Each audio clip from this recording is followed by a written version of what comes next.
Good morning प्यारे बच्चों। और कैसे हो? कैसी चल रही पढ़ाई? उम्मीद करता हूँ कि लॉकडाउन में काफ़ी अच्छी पढ़ाई चल रही होगी।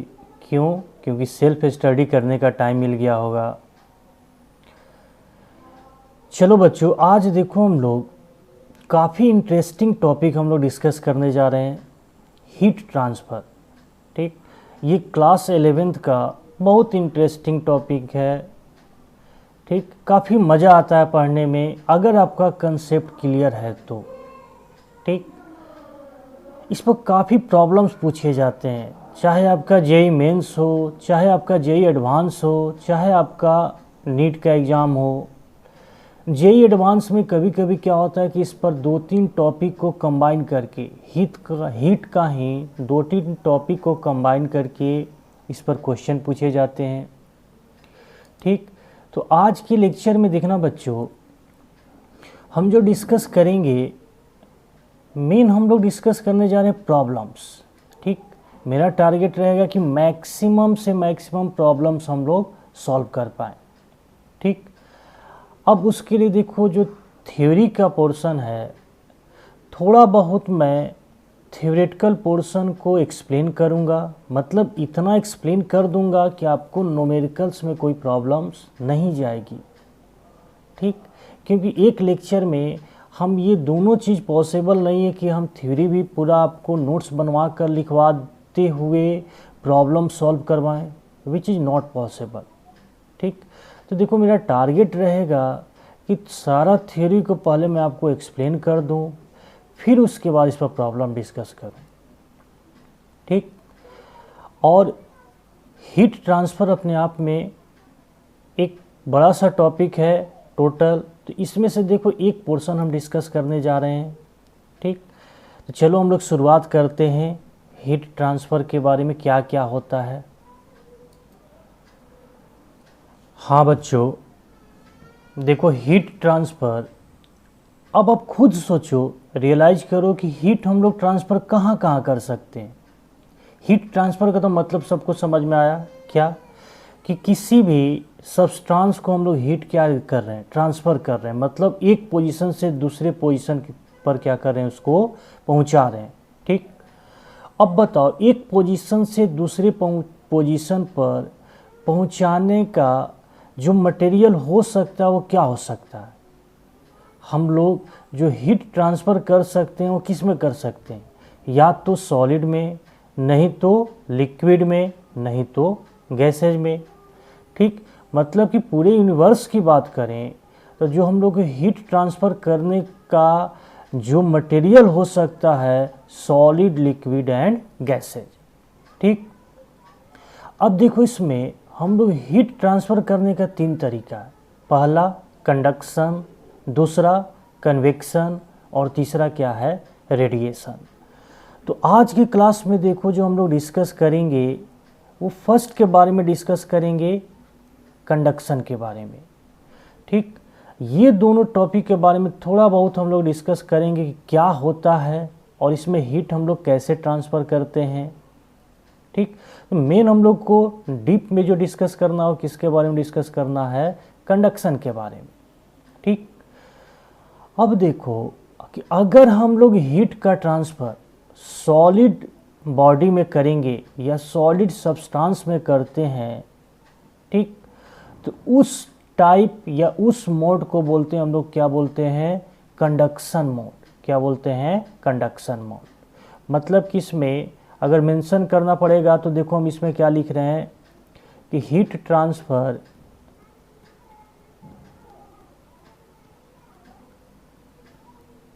In solid. किसमें हम लोग हीट ट्रांसफ़र करते हैं, सॉलिड में।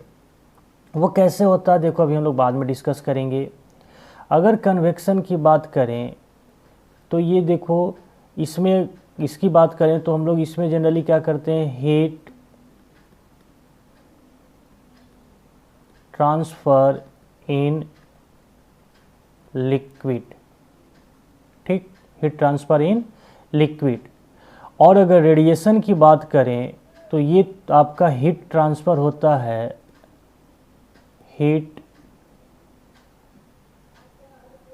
transfer in free space.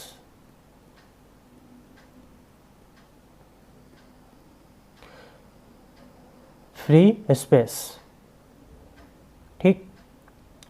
अब बाद में देखो ये भी हम डिस्कस करेंगे कि इसमें जो है आपका ये दोनों कंडक्शन एंड कन्वेक्शन में आपको मीडियम ज़रूरत है।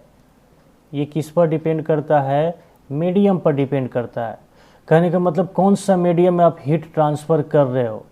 बट ये जो फ्री स्पेस है थर्ड, इसमें आपको नो नीड ऑफ मीडियम, ठीक। क्यों? क्योंकि ये चीज़ देखो आपको लास्ट में पढ़ना है। एक्चुअली में देखो हम लोग को जो सिलेबस में पढ़ना है दो ही मेन डीप में पढ़ना है जिस पर क्वेश्चन आज के एग्जाम में पूछे जाते हैं। एक कंडक्शन है और दूसरा बताओ क्या है? रेडिएशन। कन्वेक्शन के बारे में थ्योरेटिकल नॉलेज थोड़ा सा चाहिए कि इसमें क्या होता है। तो मेन न्यूमेरिकल आपका यही दोनों टॉपिक पर पूछे जाते हैं। तो रेडिएशन में देखो होता क्या है कि अगर रेडिएशन की बात करें तो रेडिएशन में देखो होता क्या है कि सन से, ठीक, सन से डायरेक्ट हम लोग क्या आता है? लाइट रे रेडिएट होता है, ठीक। कहाँ पर? अर्थ के पास, ठीक। अब ये देखो यहाँ पर सन से लाइट रे रेडिएट हुआ, ठीक। अब यहाँ पर क्या मीडियम है? मीडियम आपका क्या है इस पर ये डिपेंड नहीं करता है। चाहे मीडियम आपका रेयर मीडियम हो, चाहे मीडियम आपका डेंसर मीडियम हो, चाहे आपका यहाँ पर एयर मीडियम हो, मतलब किसी भी टाइप का मीडियम आए, ठीक। तो यहाँ पर ये आपका रेडिएशन इस पर डिपेंड नहीं करता है। क्यों? क्योंकि थोड़ा बहुत आपको पहले से पता होगा कि रेडिएशन जो होता है वो इलेक्ट्रोमैग्नेटिक वेव को फॉलो करता है। इसमें जो मूवमेंट होता है दो टाइप का फील्ड जनरेट होता है, एक इलेक्ट्रिक फील्ड और दूसरा बताओ क्या होता है? Magnetic field. और जो पार्टिकल्स हैं वो बताओ कैसे मूव करते हैं इसमें? स्पीड ऑफ लाइट के बराबर, ठीक। तो ये चीज़ हम लोग बाद में डिस्कस करेंगे इसके बारे में थोड़ा फीलिंग कम आती है, ठीक। आप इसमें बस ये समझो कि इसमें जो हीट हम लोग ट्रांसफ़र करते हैं उसमें मीडियम की ज़रूरत नहीं होता है। क्यों नहीं ज़रूरत होता है? क्योंकि ये ईएम वेव को फॉलो करता है, ठीक। इसमें नो नीड ऑफ मीडियम। सन से डायरेक्ट हम लोग को लाइट रे आता है अर्थ के पास, चाहे आपका मीडियम रेयर मीडियम हो चाहे डेंसर मीडियम हो। It does not depends on the rare and denser medium, means it does not depend on medium, any type of the medium. But ये दोनों आपका मीडियम पर डिपेंड करता है, ठीक। कंडक्शन जो होता है वो हीट ट्रांसफ़र करते हैं सॉलिड में, और कन्वेक्शन के थ्रू किस में करते हैं हम लोग? लिक्विड में। और ये दोनों के दोनों आपको मीडियम पर डिपेंड करता है, ठीक। और इसमें से ये देखना ये जो भी दोनों मीडियम पर डिपेंड करता है, तो इसमें देखना जो हीट ट्रांसफ़र होता है इसके रिस्पेक्ट में स्लो होता है, स्लो प्रोसेस होता है। कौन सा? जो मीडियम पर डिपेंड करता है। और जो मीडियम पर डिपेंड नहीं करता है वो देखो क्या होता है? फास्ट प्रोसेस से हम लोग हीट ट्रांसफ़र कर सकते हैं, ठीक। तो मेन देखो हम लोग अभी थोड़ा बहुत हम लोग डिफरेंस देखेंगे कंडक्शन एंड कन्वेक्शन का, ठीक। चलिए पहला हम लोग एग्जांपल्स ले रहे हैं कंडक्शन का, ठीक। तो जस्ट अभी हम आपको बताएं कि कंडक्शन के थ्रू हम लोग हीट ट्रांसफ़र करते हैं सॉलिड बॉडी में, ठीक। तो मान लो एक सॉलिड बॉडी हम कंसीडर किए रॉड।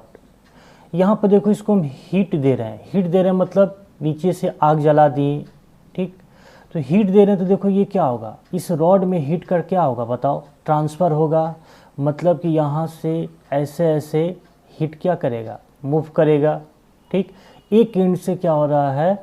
दूसरे एंड की तरफ हीट को क्या कर रहे हैं हम लोग, ट्रांसफ़र कर रहे हैं। मान लो इस रॉड का लेंथ L मान लिए, क्रॉस सेक्शनल एरिया A मान लिए। अब यहाँ पर देखो हम लोग हीट दे रहे हैं तो यहाँ का टेम्परेचर हम क्या मान लिए, T1, और इस एंड का टेम्परेचर क्या मान लिए, T2। ठीक, तब बताने की तो ज़रूरत नहीं है, इतना तो बेसिक आपको कंसेप्ट पता ही है कि इस एंड पर हीट दे रहे हो तो यहाँ का टेम्परेचर क्या होगा, ज़्यादा होगा, मतलब कि T1 इज ग्रेटर देन, बताओ क्या होगा, T2। ठीक, अब देखो इसमें होता क्या है कि थोड़ा बहुत हम लोग डिस्कस करते हैं कि क्या होता है।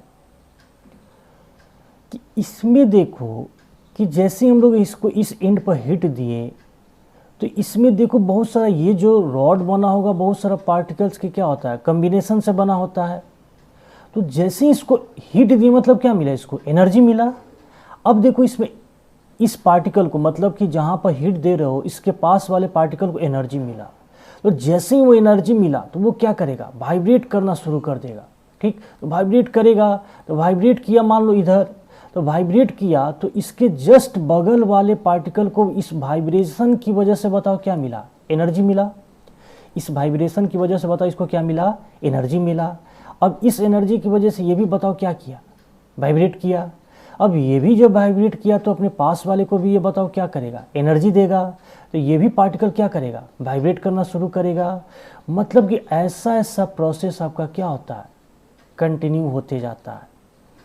इसमें ये देखना, ये सबसे इम्पोर्टेंट पॉइंट समझने वाली है कि कंडक्शन मोड में पार्टिकल का डिस्प्लेसमेंट क्या होता है, नेट डिस्प्लेसमेंट जीरो होता है। क्यों होता है, क्योंकि कंडक्शन मोड में पार्टिकल मूव नहीं करते हैं। यहाँ पर एक पार्टिकल को क्या मिलता है, उसी पोजीशन पर एनर्जी मिलता है। क्यों मिलता है, due to vibration. Due to vibration की वजह से क्या मिलता है, एनर्जी मिलता है, जिसकी वजह से क्या होता है, यहाँ पर हीट का ट्रांसफ़र होता है। बच्चों यही मेन डिफरेंस है कंडक्शन एंड कन्वेक्शन में। बहुत ज़्यादा इसमें देखो डिफरेंस नहीं है। हम लोग ये चीज़ अभी बाद में पूरा अच्छे से डिस्कस करेंगे, इस पर एक फार्मूला भी डिराइव करेंगे। तो बच्चों उम्मीद करता हूँ कि आपको यहाँ पर पता चल गया होगा कि कंडक्शन में कैसे हीट ट्रांसफ़र होता है। कंडक्शन में जो हीट ट्रांसफ़र होता है, पार्टिकल का मूवमेंट नहीं होता है। यहाँ पर हीट ट्रांसफ़र किसकी वजह से होता है, एनर्जी की मूवमेंट की वजह से। क्योंकि जैसे ही एक एंड पर हम क्या किए, हीट दिए, ठीक, तो वो पार्टिकल क्या करेगा, अपना पोजीशन पर वाइब्रेट करना शुरू करेगा। इस वाइब्रेशन की वजह से उसके जस्ट नियर वाले पार्टिकल को क्या मिलेगा, एनर्जी मिलेगा। उस एनर्जी की वजह से वो भी बताओ क्या करना शुरू कर देगा, वाइब्रेशन करना शुरू कर देगा। ठीक, इसी तरह ये वाइब्रेशन कंटिन्यू होते जाता है। कंटिन्यू होते होते फाइनली बताओ क्या होता है, हीट ट्रांसफ़र हो जाता है एक एंड से दूसरे एंड की तरफ। ठीक, तो इसमें अगर कोई पूछे आपसे कि इस केस में net displacement of the particles बताओ क्या होगा, तो ये क्या बताओगे, जीरो। क्या होगा इसमें, नेट डिस्प्लेसमेंट का वैल्यू जीरो होगा। ठीक, हाँ, दूसरा देखना कन्वेक्शन। तो जनरली बताओ कन्वेक्शन के बारे में बताओ, हम क्या बोले थे कि हीट जो ट्रांसफ़र करते हैं किस में करते हैं हम लोग, लिक्विड में या गैसेज में। ठीक, तो ये देखो कि इसका एग्जांपल्स लिए कि एक कंटेनर लिए और कंटेनर के नीचे हम लोग क्या कर रहे हैं, हीट ट्रांसफ़र कर रहे हैं, मतलब आग जला दिए। ठीक, तब इस कंटेनर में देखो पानी भर के रखे हम, तब ये पानी क्या होगा, गर्म होगा। ठीक, एक्चुअली में देखो हम लोग हीट कहाँ पर दे रहे हैं, कंटेनर की वाटर जो है वो बॉटम पोर्शन पर हम लोग हीट उसको दे रहे हैं। बट पानी तो आप लोग देखते हो कि पूरा गर्म हो जाता है। ठीक, मतलब कि यहाँ से हीट का बताओ क्या हो रहा है, ट्रांसफ़र हो रहा है। यहाँ से आपका बताओ हीट का बताओ क्या हो रहा है, ट्रांसफ़र हो रहा है। ठीक, हीट ट्रांसफ़र हो रहा है।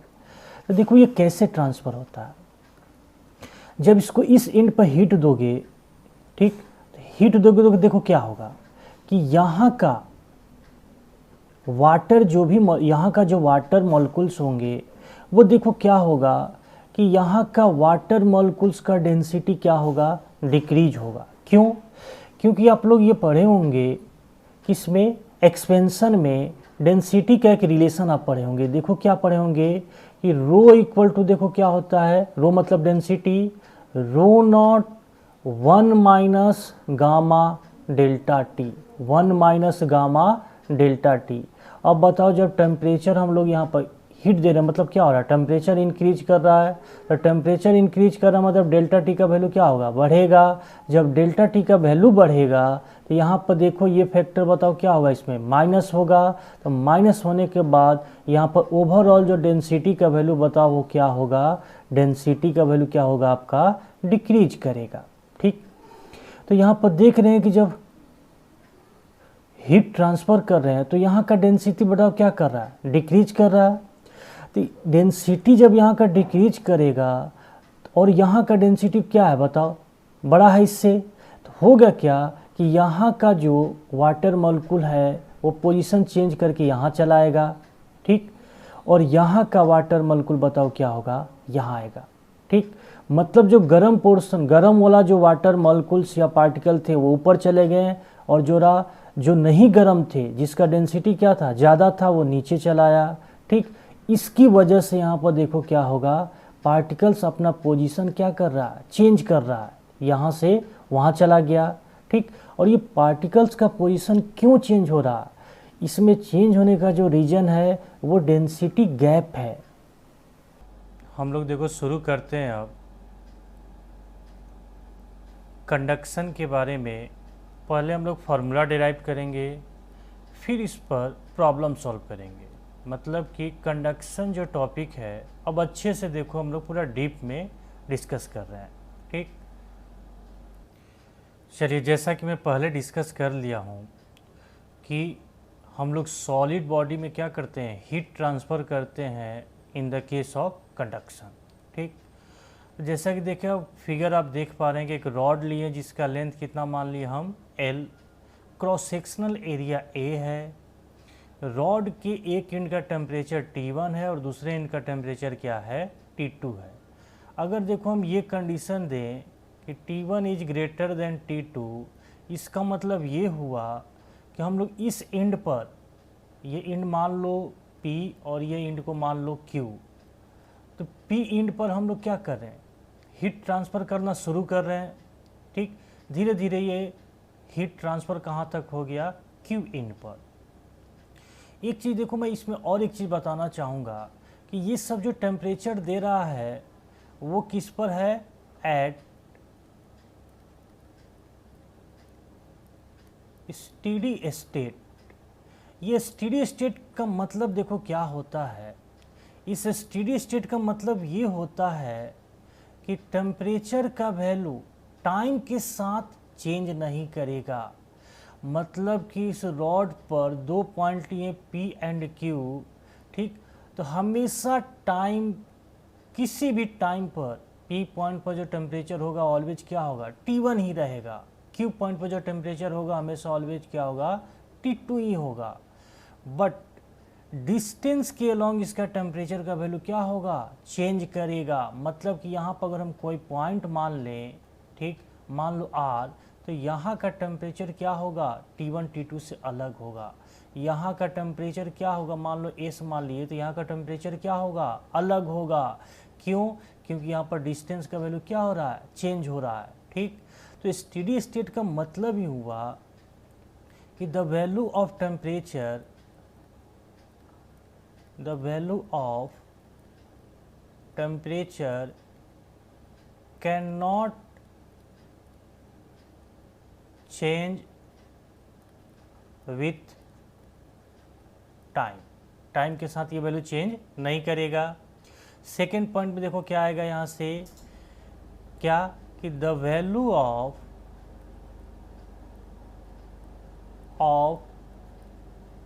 Temperature changes with distance. Distance के साथ बताओ टेम्परेचर का वैल्यू क्या होगा, चेंज करेगा, मतलब हर एक रॉड के हर एक पॉइंट पर टेम्परेचर का वैल्यू क्या होगा, लेंथ के लॉन्ग चेंज करेगा, बट हर एक टाइम पर इस रॉड के हर एक पॉइंट का टेम्परेचर चेंज नहीं करेगा। ये आपका मतलब हुआ स्टेडी स्टेट। क्योंकि जब आप क्वेश्चन सॉल्व करोगे तो करीब करीब हर एक क्वेश्चन में ये आपको स्टेटमेंट आएगा, ठीक। इसीलिए स्टेटमेंट हम अभी यहाँ पर डिस्कस कर लिए, ठीक। अब इसमें से देखो हम फार्मूला डिराइव कर रहे हैं। तो फार्मूला डिराइव करने से पहले एक आपको टर्म समझना होगा। उस टर्म को देखो हम लोग बोलते हैं टेम्परेचर ग्रेडियंट।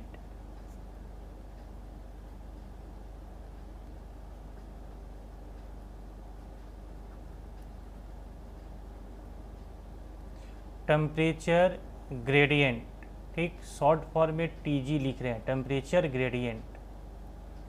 तो देखो बेटा टेम्परेचर ग्रेडियंट क्या होता है, हालांकि ये टर्म आप पहले भी पढ़े होंगे, वेलोसिटी ग्रेडियंट, एक्सेलरेशन ग्रेडियंट, ठीक। इसी तरह का एक नाम है टेम्परेचर ग्रेडियंट। मतलब का टेम्परेचर का वेरिएशन किसके साथ मेजर करने जा रहे हैं बताओ, डिस्टेंस के साथ। किसके साथ, डिस्टेंस के साथ। तो यहाँ पर देखना आप, जैसा कि आप देख पा रहे हो कि इस रॉड में, यहाँ पर देखो इस रॉड में जैसा कि हम देख पा रहे हैं, चलिए जैसा कि देखिए आप यहाँ पर देख पा रहे हैं कि एक रॉड है, ठीक। रॉड में देखो इधर टेम्परेचर वेरी कर रहा है, क्योंकि यहाँ का टेम्परेचर बताओ कितना है, T1 डिग्री सेल्सियस, और ये बताओ कितना है, T2 डिग्री सेल्सियस, ठीक। इधर देखो टेम्परेचर क्या हो रहा है, चेंज होते जा रहा है लेंथ के लॉन्ग। तो मान लो किसी भी एक्स डिस्टेंस पर जाके हम कितना डिस्टेंस, छोटा सा एक डिस्टेंस कट कर लिए, ठीक, छोटा सा डिस्टेंस कितना कट कर लिए, dx। उसके करस्पॉन्डिंग जो टेम्परेचर है, चेंज इन टेम्परेचर हो, बताओ हम क्या मान लिए, dt। क्या मान लिए, dt। कितना लेंथ पर, dx लेंथ पर, ठीक।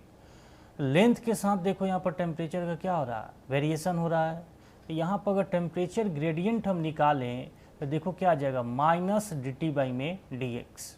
ये बेटा देखो यहाँ पर ये समझने वाली बात है, ये निगेटिव साइन क्या इंडिकेट कर रहा है। निगेटिव साइन देखो यहाँ पर बच्चा, ये इंडिकेट कर रहा है कि जैसे जैसे इस एंड से लेंथ का वैल्यू बढ़ते जा रहा है, वैसे वैसे टेम्परेचर का वैल्यू क्या होते जा रहा है, डिक्रीज होते जा रहा है। क्यों, क्योंकि यहाँ का कंडीशन देखो क्या है, T1 इज ग्रेटर देन क्या है, T2। मतलब कि जो हम लोग हीट ट्रांसफ़र कर रहे हैं वो इस एंड पर ट्रांसफ़र कर रहे हैं, ठीक। अब जैसे जैसे लेंथ का वैल्यू बढ़ते जाएगा, टेम्परेचर का वैल्यू क्या होते जाएगा, घटते जाएगा। अब खुद सोचो कि dt का मतलब क्या होता है, और मतलब क्या होता है, डेल्टा टी। और डेल्टा टी का मतलब बताओ क्या हो गया, फाइनल वैल्यू माइनस क्या हो गया, इनिशियल वैल्यू। तो ये देखना, ये जो पॉइंट है यहाँ पर देखो क्या हो जाएगा, मान लिया हम ये इनिशियल और ये क्या मान लिया हम, फाइनल, ठीक। तो यहाँ पर देखो दिख रहा होगा फिगर में कि टी फाइनल क्या है, लेस देन बताओ क्या है, टी इनिशियल। तो इसका जो डिफरेंस लोगे बताओ वो ऑलवेज क्या होगा, निगेटिव होगा। बट डी एक्स और डेल्टा एक्स ऑलवेज क्या होगा, पॉजिटिव होगा। क्यों, क्योंकि यहाँ पर लिखोगे तो बताओ क्या लिखोगे, एक्स फाइनल माइनस क्या होगा, एक्स इनिशियल। तो ये देखो क्या हो जाएगा, ये आपका क्या हो जाएगा बताओ, ये आपका पॉइंट एक्स फाइनल होगा और ये पॉइंट बताओ क्या होगा, एक्स इनिशियल। तो यहाँ पर आपको दिख रहा है, यहाँ पर बच्चा आपको दिख रहा है कि x final is always greater than क्या होगा, एक्स इनिशियल। क्या होगा, एक्स इनिशियल। इसलिए ये फैक्टर ऑलवेज क्या होगा, पॉजिटिव।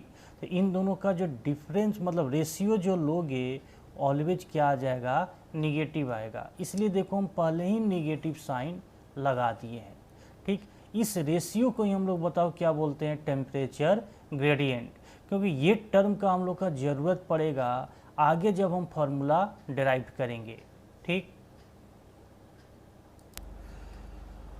हाँ तो प्यारे बच्चों देखो, इसके बाद हम एक फार्मूला डिराइव कर रहे हैं कंडक्शन में, और उसी फार्मूला पर सारा क्वेश्चन आंसर हम लोग डिस्कस करेंगे। देखो क्या फार्मूला है, फार्मूला ये है, एक्चुअली में ये फार्मूला देखो एक्सपेरिमेंटली हम लोग डिफाइन करते हैं। क्या कि जैसे हम लोग को यहाँ पर हीट ट्रांसफ़र करना, ठीक, तो इस सीन से देखो हम हीट ट्रांसफ़र कर रहे हैं।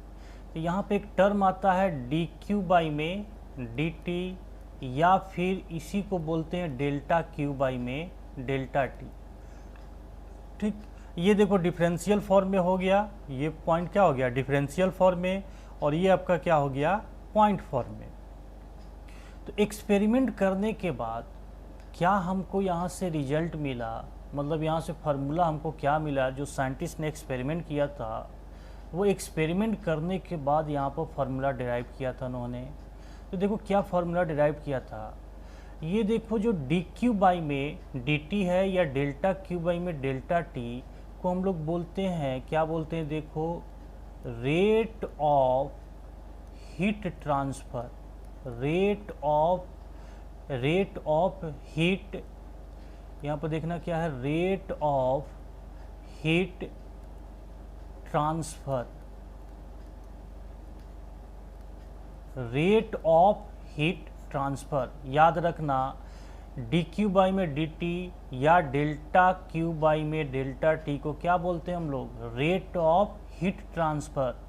तो इसका पहला स्टेटमेंट ये था कि the rate of heat transfer that is D Q by में डी टी और डेल्टा क्यू बाई में delta T is directly proportional to temperature gradient. किसका डायरेक्टली प्रोपोर्शनल होता है, टेम्परेचर ग्रेडियंट का। मीन्स क्या लिखोगे, माइनस डी टी बाई में डी एक्स, और क्या लिखेंगे इसी को, minus delta T divided by में डेल्टा एक्स।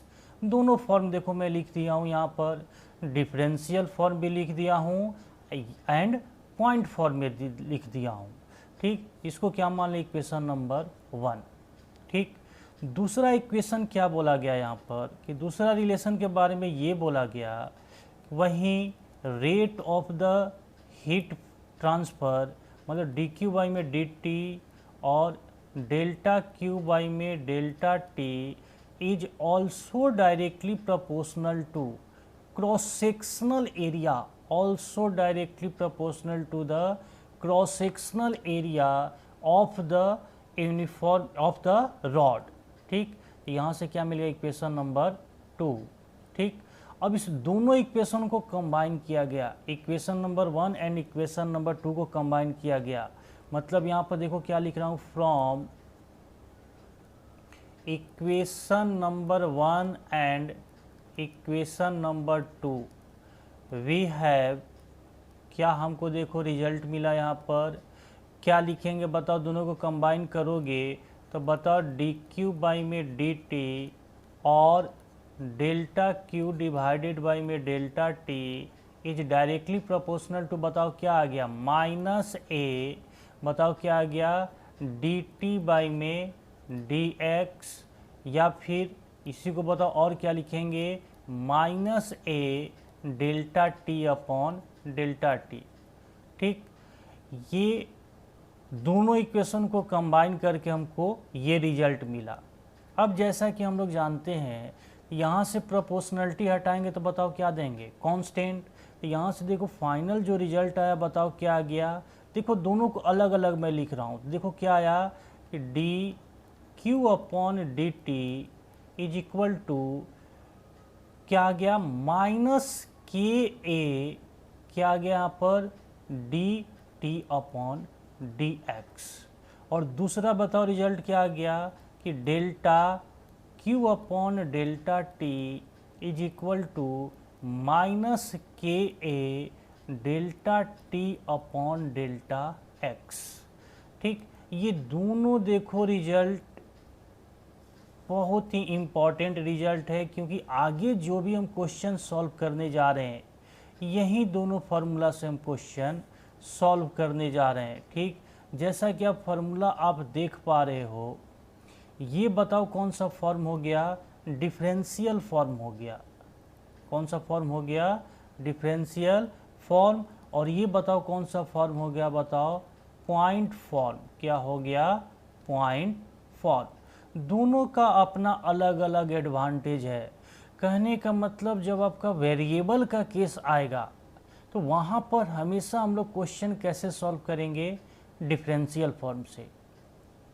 और जब आपका क्वेश्चन पॉइंट का आएगा, ठीक, तो वहाँ पर कैसे सॉल्व करेंगे हम लोग, इस फार्मूला से सॉल्व करेंगे। ठीक, कभी कभी आपका वेरिएबल का केस आता है तो उस समय ये कंसेप्ट अप्लाई करेंगे। मैक्सिमम क्वेश्चन में आपका पॉइंट फॉर्म आएगा, इसलिए हम लोग इसको ज़्यादा एज ए फार्मूला हम लोग याद रखेंगे। ठीक, इसमें देखो फिर से और कुछ हम मॉडिफिकेशन करेंगे। तो पहले देखो यहाँ पर समझ लेते हैं के के बारे में, क्योंकि के बहुत ही इम्पॉर्टेंट है इस टॉपिक के लिए। तो के बारे में देखो पहले समझ लेते हैं। देखिए के बारे में क्या हमने लिखा, के क्या है यहाँ पर, के आपका क्या है, कांस्टेंट है। के को बताओ क्या बोलेंगे, proportionality constant which is known as, ये देखिए इसका टेक्निकल नाम है, which is known as coefficient of thermal conductivity. इसका बताओ क्या नाम है, कोफिशिएंट ऑफ थर्मल कंडक्टिविटी नाम है, कोफिशिएंट ऑफ थर्मल कंडक्टिविटी। इसके बारे में थोड़ा सा देखो मैं डिस्कस कर रहा हूँ, क्योंकि ये बहुत ही इम्पॉर्टेंट है, ढंग से समझना। चलिए देखिए एसआई यूनिट ऑफ द के बारे में डिस्कस कर रहे हैं। तो देखना जैसा कि यहाँ पर फार्मूला हम लिख दिए मैग्नीट्यूड फॉर्म में, क्योंकि हमको यूनिट और डायमेंशन निकालना है। ठीक, इसमें हम लोग नेगेटिव साइन लिखने की कोई ज़रूरत नहीं है। तो यहाँ से देखो के का वैल्यू निकाल दिए, तो के का वैल्यू देखो क्या आया, कुछ इस टाइप का फार्मूला में बताओ वैल्यू आया। ठीक, अब देखो डी क्यू बाई में डी टी, तो डी क्यू क्या है, एनर्जी है, तो एनर्जी का यूनिट बताओ क्या होता है, एसआई यूनिट जूल। और टी बताओ क्या है, सेकेंड। ठीक उसी तरह बताओ ये डी एक्स क्या है, डिस्टेंस, और डी टी क्या है, टेम्परेचर। ठीक, और ये बताओ क्या है, क्रॉस सेक्शनल एरिया। तो यहाँ का देखो मीटर, यहाँ पर बताओ क्या आ जाएगा, मीटर, और इसका बताओ क्या होगा, मीटर स्क्वायर। तो 1 मीटर से 1 मीटर बताओ क्या हो गया, कैंसल आउट हो गया। तो मीटर और ये डी टी क्या है, टेम्परेचर, तो इसका यूनिट बताओ क्या होता है, केल्विन। तो यहाँ से बताओ क्या हो गया, केल्विन मीटर। और जूल पर सेकेंड को ही बताओ क्या बोलते हैं, वाट। ठीक, इसको और क्या लिख सकते हो, वाट को कैसे रिप्रेजेंट करते हैं, डब्लू से, मीटर इनवर्स केल्विन के इनवर्स। ये बताओ किसका यूनिट हो गया, एसआई यूनिट ऑफ द के, मतलब कोफिशिएंट ऑफ थर्मल कंडक्टिविटी। अगर यहीं पर देखो, अगर हम सीजीएस यूनिट भी लिखना चाहें तो आप यहीं से लिख सकते हो, सीजीएस यूनिट ऑफ के बताओ क्या हो जाएगा, जूल की जगह बताओ क्या होगा यहाँ पर, कैलोरी, क्योंकि एनर्जी का सीजीएस यूनिट क्या होता है, कैलोरी पर सेकेंड, और नीचे भी बताओ क्या होगा, मीटर केल्विन। ठीक, सॉरी इसको क्या लिखेंगे, केल्विन की जगह क्या लिखेंगे यहाँ पर हम लोग, सीजीएस यूनिट में क्या होगा, डिग्री सेल्सियस। तो बताओ यहाँ पर क्या हो जाएगा, डिग्री सेल्सियस। तो बताओ इसका फाइनली यूनिट क्या होगा, calorie second inverse metre inverse degree Celsius का इनवर्स। ये बताओ कौन सा यूनिट हो गया, सीजीएस यूनिट। और ये बताओ कौन सा यूनिट हो गया, एसआई यूनिट। ठीक उसी तरह देखो इसका हम लोग डायमेंशन भी डिस्कस कर लेते हैं यहीं पर। आपको सबको पता है कि किसी भी फिजिकल क्वांटिटी का अगर डायमेंशनल फार्मूला निकालना हो तो उसको हम लोग कहाँ पर रखते हैं, स्क्वायर ब्रैकेट के अंदर में। तो देखो स्क्वायर ब्रैकेट के अंदर में हम क्या डाल दिए, के। इसका मतलब क्या निकालना है, डायमेंशनल फार्मूला ऑफ द के। अब यहीं से देखो उसका डायमेंशनल फार्मूला हम लिख देते हैं। तो देखो यहाँ पर ये क्या हो जाएगा, वाट मतलब पावर का डायमेंशन, और उम्मीद करता हूँ पावर का डायमेंशन सबको निकालने आता ही है। तो बताओ क्या होता है, एम एल स्क्वायर टी के पावर -3। अगर नहीं पता है तो वर्क डन पर यूनिट क्या होता है, टाइम। वर्क डन मतलब क्या हो गया, एनर्जी। एनर्जी को टाइम से डिवाइड कर दो, तो बताओ किसका यूनिट या डायमेंशन मिल जाएगा, पावर का। डिवाइडेड बाय में बताओ क्या लिखोगे, मीटर मतलब लेंथ का डायमेंशन, तो एल, और ये केल्विन, ये ऑलरेडी क्या है, 7 फंडामेंटल डायमेंशन है। एक एल से देखो ये पावर क्या हो गया, कैंसल आउट हो गया। तो बताओ फाइनली इसका डायमेंशनल फार्मूला क्या हो जाएगा, एम एल टी के पावर -3 केल्विन के पावर -1। ये क्या हो गया, dimensional formula of the coefficient of thermal conductivity. ठीक, और देखो इसके बारे में कुछ पॉइंट्स है जो कि मैं डिस्कस कर रहा हूँ आपके सामने। हाँ देखो कुछ और पॉइंट्स है के बारे में तो देखना यहाँ पर क्या और कुछ पॉइंट्स है। तो के जो है कोफिशिएंट ऑफ थर्मल कंडक्टिविटी के, ये देखो क्या लिख रहा हूँ यहाँ पर, which is independent of dimension of the rod. मतलब डायमेंशन ऑफ द रॉड मतलब क्या हो गया, ये लेंथ से इंडिपेंडेंट होता है एंड क्रॉस सेक्शनल एरिया से भी बताओ क्या होता है, इंडिपेंडेंट होता है। और क्या है कि के also depends on nature of the material, ये सिर्फ नेचर ऑफ द मटेरियल पर ही डिपेंड करता है। जैसे कि मान लो एक हम रॉड लिए, मान लो वो रॉड आयरन का बना हुआ है, और एक रॉड लिए मान लो वो रॉड एग्जाम्पल के लिए कॉपर का बना हुआ है, ठीक। दोनों का के का वैल्यू क्या होगा, डिफरेंट होगा। आप डायमेंशन कुछ भी रखो, के का वैल्यू उस पर डिपेंड नहीं करता है। के का वैल्यू बताओ किस पर डिपेंड करता है, नेचर ऑफ मटेरियल पर। फिर अगर के अप्रोच कर रहा है इन्फिनिटी को, मतलब के का वैल्यू क्या है, वेरी लार्ज वैल्यू है, विच represents the perfect heat conductor. मतलब के का वैल्यू जितना ज़्यादा होगा उतना ही ज़्यादा वो क्या करेगा, हीट को कंडक्ट कराएगा उस सॉलिड बॉडी में, इसलिए इसको क्या बोलते हैं, good conductor of the heat. फिर अगला पॉइंट देखो, के इक्वल टू क्या है, जीरो। अब के इक्वल टू जीरो है मतलब कि ये हीट को क्या करेगा, ट्रांसफ़र नहीं करेगा। विच रिप्रेजेंट मतलब इसको क्या बोलोगे, क्या होगा, ये परफेक्ट इंसुलेटर होगा, क्योंकि हीट वो ट्रांसफ़र ही नहीं करेगा, इसको हम लोग क्या बोलेंगे, इंसुलेटर, ठीक। ये क्या होगा, बैड कंडक्टर ऑफ हीट होगा, ये हीट को कभी भी कंडक्ट नहीं करेगा। तो ये सब आपका बेसिक मतलब थ्योरेटिकल कंसेप्ट था किसके बारे में, coefficient of thermal conductor, coefficient of thermal conductor के बारे में, ठीक, के बारे में। और आगे हम लोग देखते हैं, चलिए देखिए यहाँ पर हम फार्मूला के देखिए सिंप्लीफाई किए हैं। कौन सा फार्मूला, पॉइंट फॉर्म का, ठीक। जैसा कि यही रॉड था, ये T1 और ये क्या हो गया, T2। कंडीशन देखिए वही है, T1 इज ग्रेटर देन क्या है, T2। मतलब यहाँ का टेम्परेचर ज़्यादा और यहाँ का टेम्परेचर कम है। अब देखिए x का वैल्यू जब जीरो है तो उसमें टेम्परेचर कितना है, T1, और इस एंड पर x का वैल्यू क्या हो गया, L, तब टेम्परेचर कितना हो गया, T2, ठीक। क्रॉस सेक्शनल एरिया A है। हम लोग देखिए ये फार्मूला अभी जस्ट डिराइव किए थे, अब इसी को देखिए मॉडिफाई कर रहे हैं। तो यहाँ पर देखिए हम लोग लिख सकते हैं डेल्टा क्यू बाई में डेल्टा टी इक्वल टू क्या हो जाएगा, माइनस के ए। अब देखिए डेल्टा टी की जगह क्या लेंगे हम, दोनों एंड का चेंज इन टेम्परेचर अगर लेना होगा तो बताओ क्या लेंगे, final temperature minus initial temperature. तो फाइनल टेम्परेचर यहाँ पर बताओ क्या है, T1, और इनिशियल टेम्परेचर क्या है, सॉरी फाइनल टेम्परेचर T2 है और इनिशियल टेम्परेचर T1 है, ठीक। तो उसके क्रॉसपॉन्डिंग चेंज इन लेंथ कितना हो जाए, L माइनस जीरो।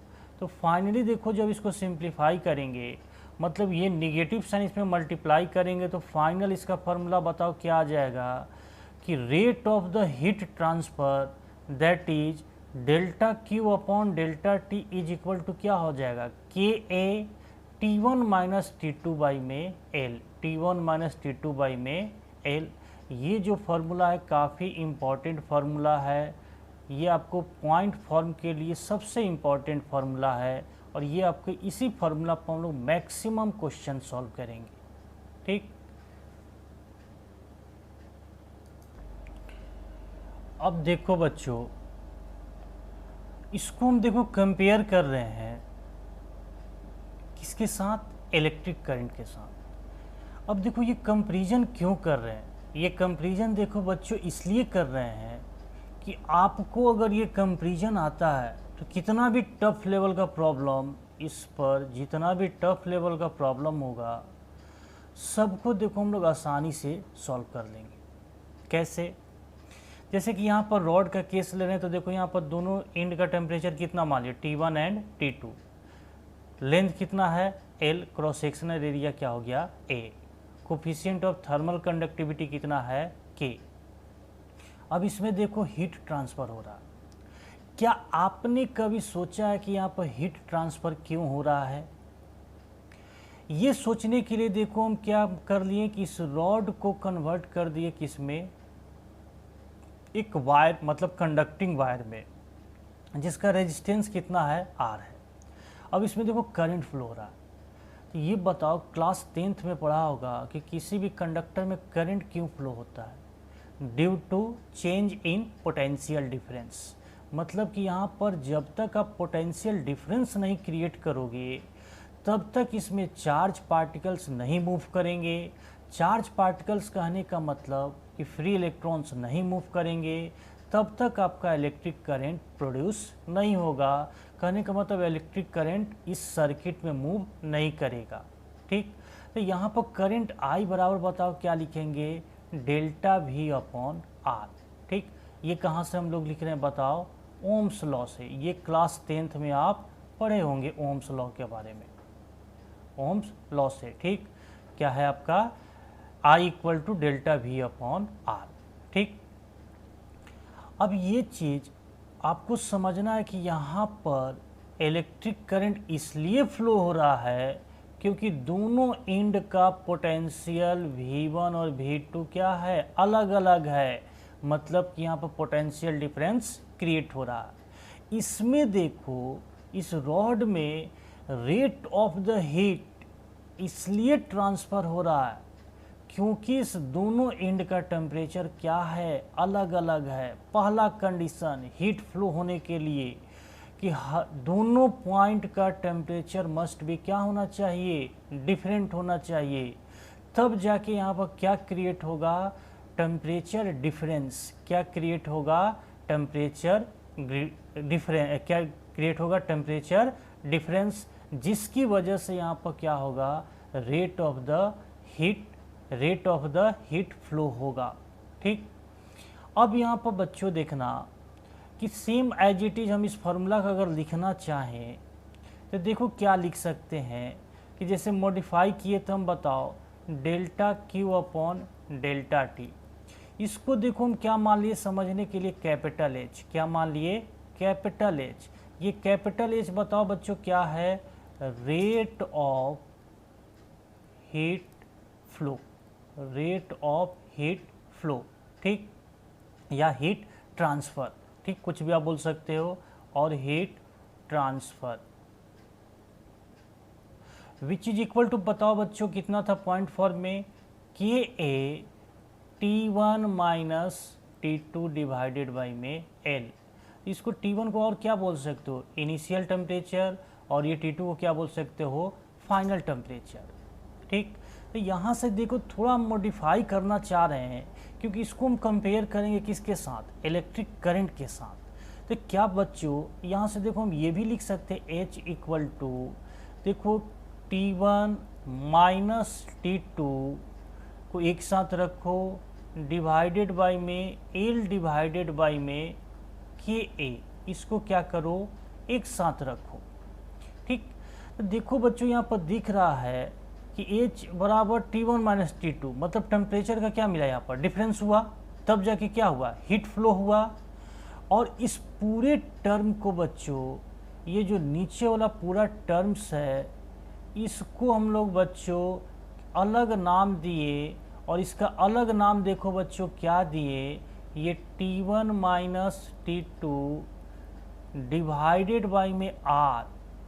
इस R के बारे में देखो बच्चों हम क्या बोल रहे हैं कि यहाँ पर R के बारे में वेयर R इक्वल टू देखो क्या माने हैं, L डिवाइडेड बाई में KA, और इस R को बोलते हम लोग क्या बोलते हैं, थर्मल रेजिस्टेंस।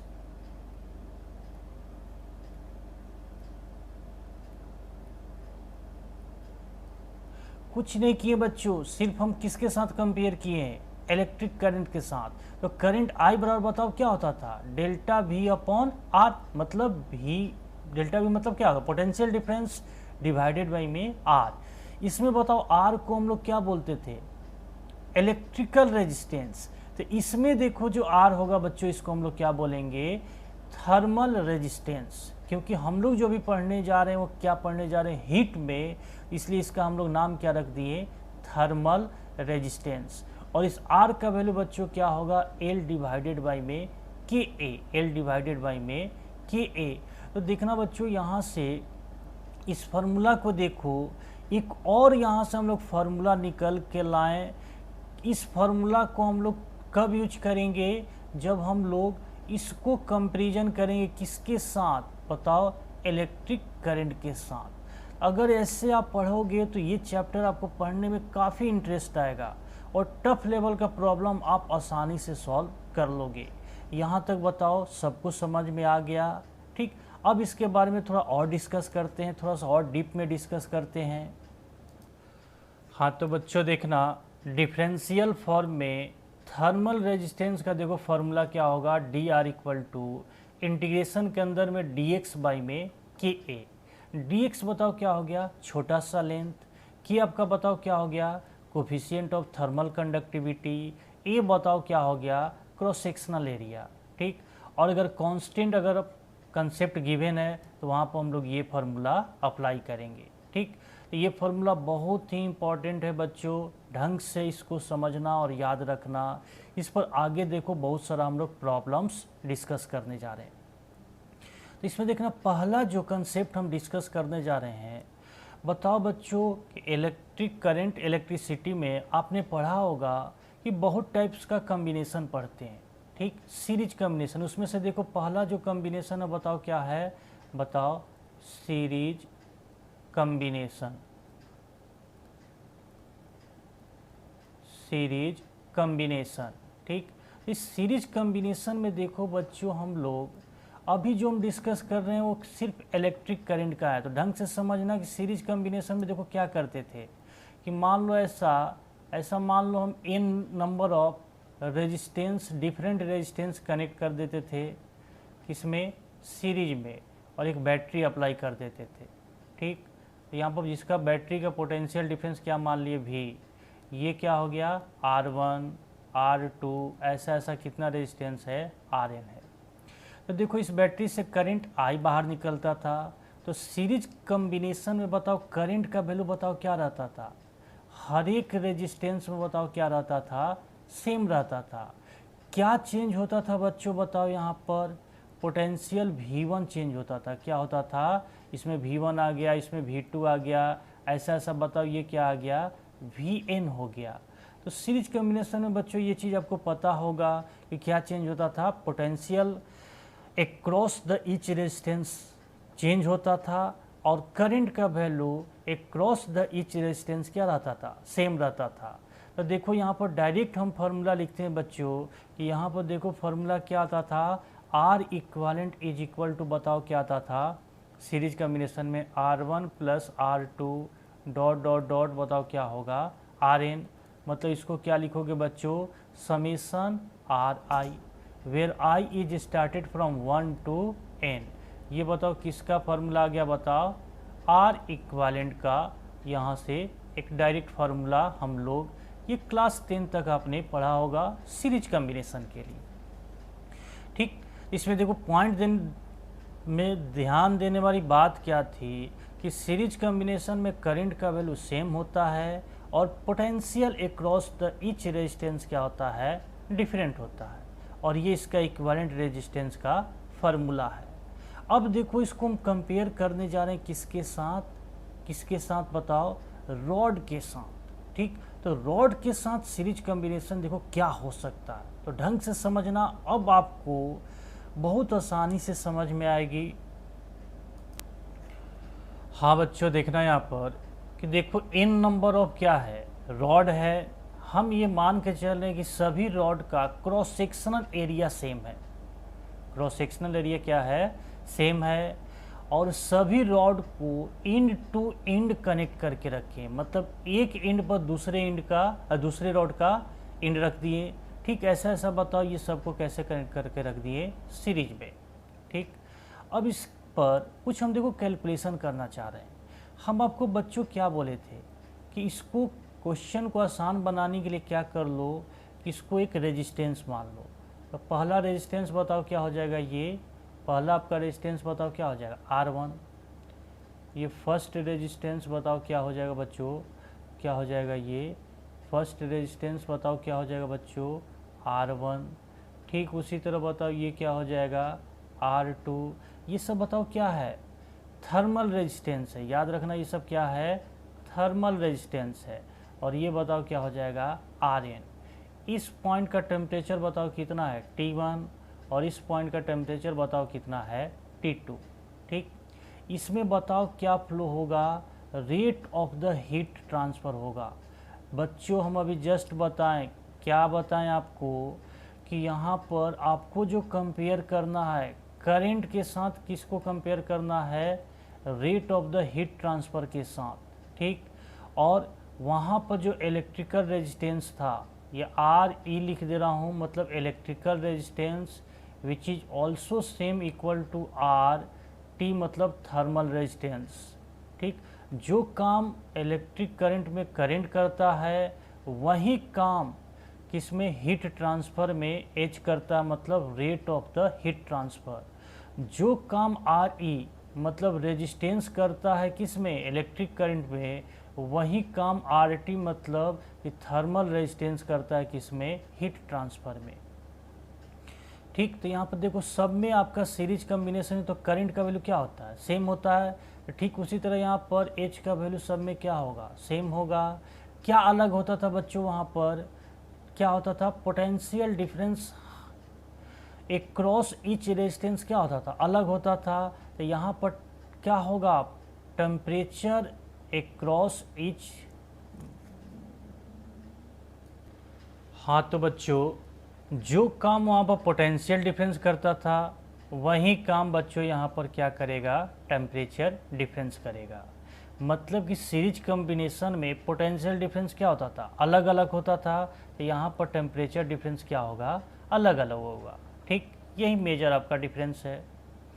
अब देखो अगर हम इसका इक्विवेलेंट रेजिस्टेंस निकालना चाहें तो बताओ क्या लिखोगे, इक्विवेलेंट रेजिस्टेंस निकालने के लिए R equivalent is equal to, बताओ क्या लिखोगे, R1 plus R2 dot dot dot, बताओ क्या लिखोगे, Rn। अगर हम थर्मल के टर्म में इसके बारे में डिस्कस करें तो बताओ R इक्विवेलेंट इक्वल टू, बताओ कितना हो जाएगा, इस सारे रॉड का इक्विवेलेंट अगर निकालोगे तो सबको कंबाइन करके क्या मानोगे, एक रॉड मानोगे जिसका कोफिशिएंट ऑफ थर्मल कंडक्टिविटी क्या हो गया, K इक्विवेलेंट। तो देखो ये लिख रहा हूँ, तो इसके लिए बताओ फार्मूला जब अप्लाई करोगे तो टोटल लेंथ कितना हो जाएगा, L1 plus L2 dot dot dot, बताओ क्या होगा, Ln डिवाइडेड बाई में K equivalent into cross sectional area A, क्योंकि सभी रॉड का क्रॉस सेक्शनल एरिया क्या होगा, इक्वल होगा, विच इज इक्वल टू R1 का वैल्यू बताओ कितना हो जाएगा, L1 डिवाइडेड बाई में K1A। ठीक उसी तरह L2 डिवाइडेड बाई में K2A plus dot dot dot Ln divided by में KNA। तो ये देखो सब में क्या हो जाएगा, कॉमन निकल के कैंसिल आउट हो जाएगा। तो बताओ इसको और क्या हम लिख सकते हैं, बताओ बच्चों क्या लिख सकते हैं इसको, कि समेशन ऑफ द, क्या लिखोगे, Li where I is started from 1 to n divided by में क्या लिखोगे, K equivalent is equal to, बताओ क्या इस तरह लिखोगे, summation of the Li divided by में Ki where I is started from 1 to n। अब देखो इसको क्रॉस मल्टीप्लाई करोगे तो डायरेक्ट आपको वैल्यू पता चल जाएगा, K equivalent is equal to, बताओ क्या आ जाएगा, summation of the Li where I is started from 1 to n divided by में क्या लिखोगे, summation of the Li by में Ki where I is started from 1 to n। ये आपका बहुत ही इम्पॉर्टेंट रिजल्ट है। ठीक, इस पर मैक्सिमम टाइम्स अभी तक देखो क्वेश्चन पूछा गया। हम आपको जो फार्मूला डिराइव किए हैं बच्चों, वो एक जनरल फार्मूला डिराइव किए हैं जो कि कितना भी रॉड के लिए अप्लीकेबल है। अब देखो इस पर क्वेश्चन क्या पूछता है, ये चीज़ देखो मैं डिस्कस करूँगा कि क्वेश्चन किस टाइप का पूछता है। जैसे बोल देता है कि दो आइडेंटिकल डायमेंशन का रॉड है, ठीक। तो आइडेंटिकल डायमेंशन, मान लो इस पर एग्जाम्पल हम डिस्कस करना चाहें तो हम आपसे बोल दें कि दो आइडेंटिकल डायमेंशन का रॉड है, ठीक। आइडेंटिकल डायमेंशन मतलब दोनों का लेंथ और क्रॉस सेक्शनल एरिया क्या हो गया, इक्वल हो गया, ठीक। ये L और A क्या हो गया, कॉमन हो गया। इसका coefficient of thermal conductivity K1 दे दिया और इसका कितना दे रखा है, K2 दे दिया। अब बोल रहा है कि इसको हम ज्वाइन कर रहे हैं सीरीज में, तो बताओ इस रॉड का K इक्विवेलेंट कितना होगा। तो अगर ये कंसेप्ट आपको पता है तो डायरेक्ट आप यहाँ से वैल्यू निकाल लोगे। कैसे, ये K equivalent is equal to, बताओ कितना हो जाएगा, summation of the L I. Length देखो सेम है तो बताओ L प्लस एल क्या लिख सकते हैं, 2L डिवाइडेड बाई में, ये बताओ क्या हो जाएगा, L बाई में K1 आप प्लस L बाई में क्या हो जाएगा, K2, क्योंकि लेंथ तो क्या है, सबका सेम है। तो ये बताओ कितना हो जाएगा, 2L डिवाइडेड बाई में L कॉमन लोगे तो क्या बच जाएगा, 1 बाई में K1 प्लस 1 बाई में K2। तो L से L कैंसल आउट हो गया। यहाँ पर एलसीएम लेके सॉल्व करोगे तो डायरेक्ट इसका वैल्यू बताओ कितना हो जाएगा, 2 टाइम्स K1 K2 बाई में K1 प्लस K2।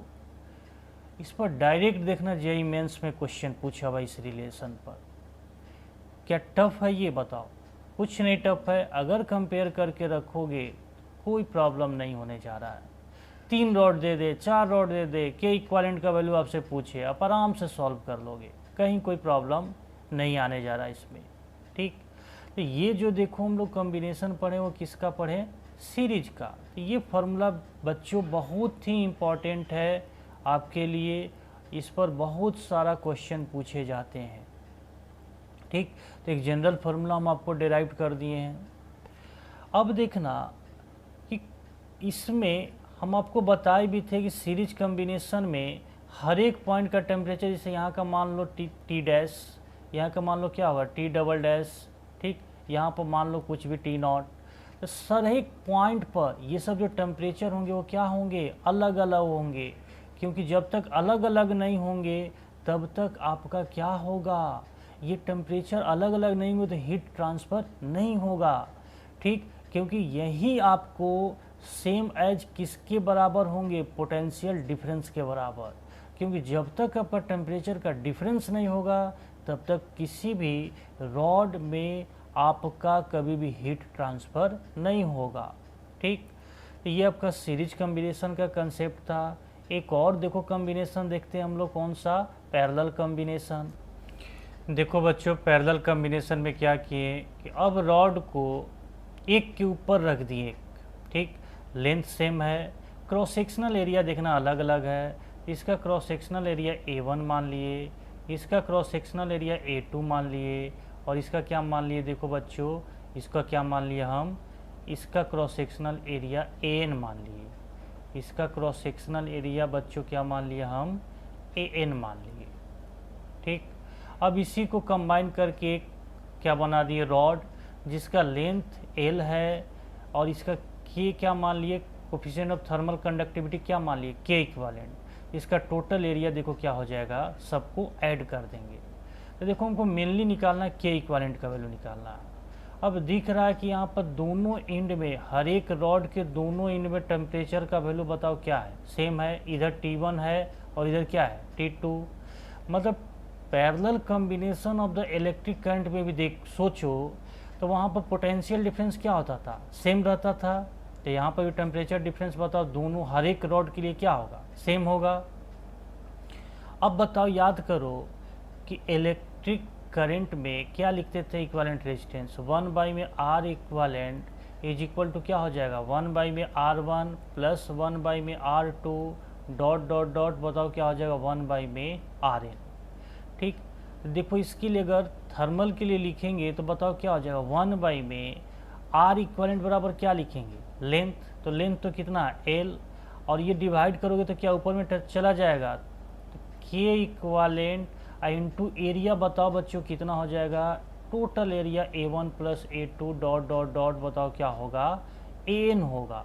ठीक, इज इक्वल टू 1 बाई में R1 बताओ कितना हो जाएगा बच्चों, तो 1 बाई में क्या लिखोगे, L K1 into A1, K1 into क्या हो जाएगा, ठीक उसी तरह बताओ 1 बाई में R2 की जगह क्या लिखोगे, K2 इंटू A2 बाई में L, प्लस क्या लिखोगे, K3 इंटू A3 बाई में L, ऐसा ऐसा बताओ कितना है, N है, तो क्या लिखोगे, Kn An डिवाइडेड बाई में L।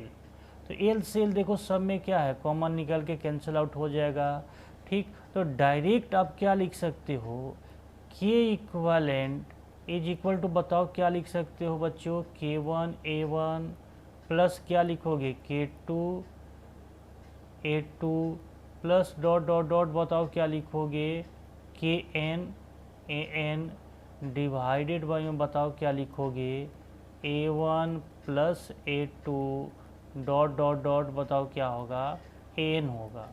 इसको बताओ और क्या लिख सकते हो, summation Ki Ai where I is started from 1 to n divided by में समेसन क्या लिखोगे, Ai where I is started from 1 to n। तो ये देखो बच्चों किसके लिए है बताओ बच्चों, पैरेलल कॉम्बिनेशन के लिए। तो ये भी एक फार्मूला, बहुत इंपॉर्टेंट फार्मूला है बच्चों, ठीक। अब इस पर भी देखना, एक एग्जांपल्स देखते हैं हम लोग, इस पर एक छोटा सा एग्जांपल देखते हैं बच्चों कि दो रॉड को कनेक्ट कर दिया, किस में बताओ, दो आइडेंटिकल डायमेंशन का रॉड है,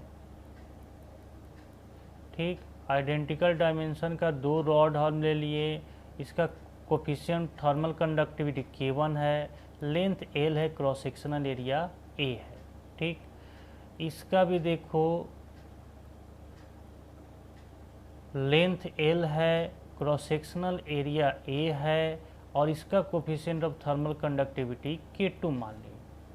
अब देखो इसमें K इक्विवेलेंट का वैल्यू निकालेंगे, तो इस फार्मूला पुट करेंगे तो बताओ क्या लिखोगे बच्चों, यहाँ पर क्या लिखोगे, K1 इंटू A प्लस क्या लिखोगे, K2 into A divided by में A प्लस A।